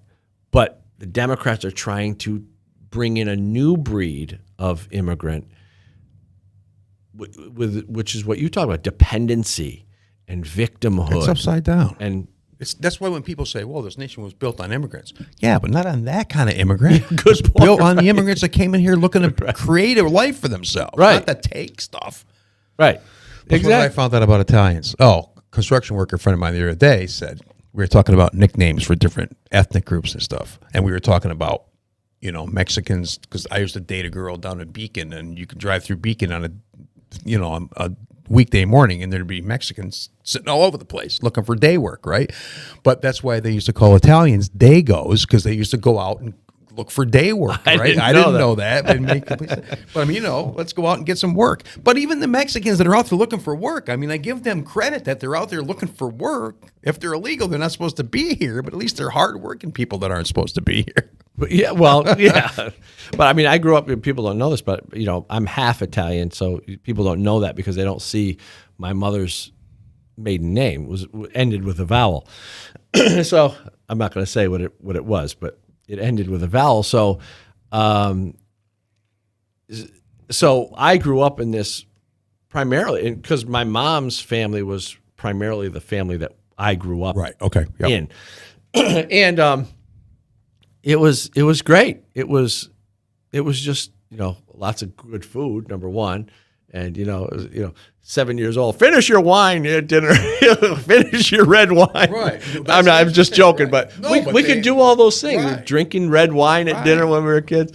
See, I was on the other side of that. I'm half Italian. My father was Italian, but he was the youngest of 12. So I didn't know any of my family on my father's side, and I knew everybody on my mother's side. So we were like,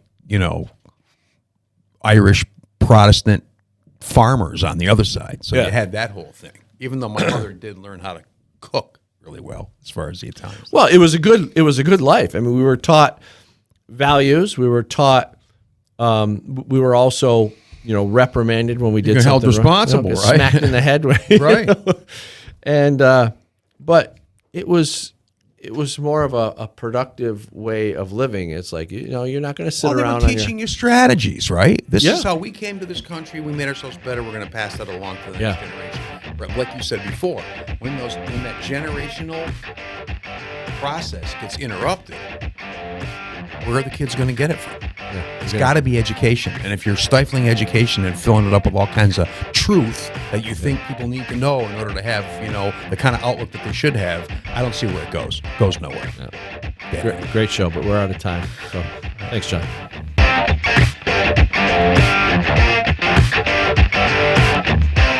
Thanks for watching The Loaded Mic on YouTube, Rumble, Simul TV, and Right America Media. You can also catch the podcast on Apple Podcasts, Spotify, Anchor, whatever your favorite podcast app is, we're there. I'm Dan Wos, and the Second Amendment is not a privilege, it's your right.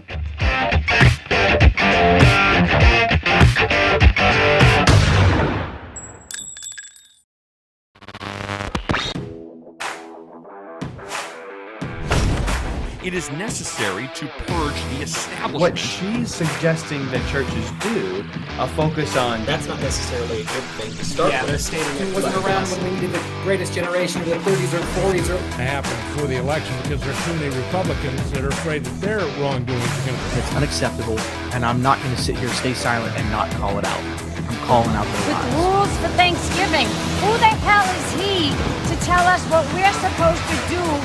Do they think that we are so stupid that we will not notice and find out?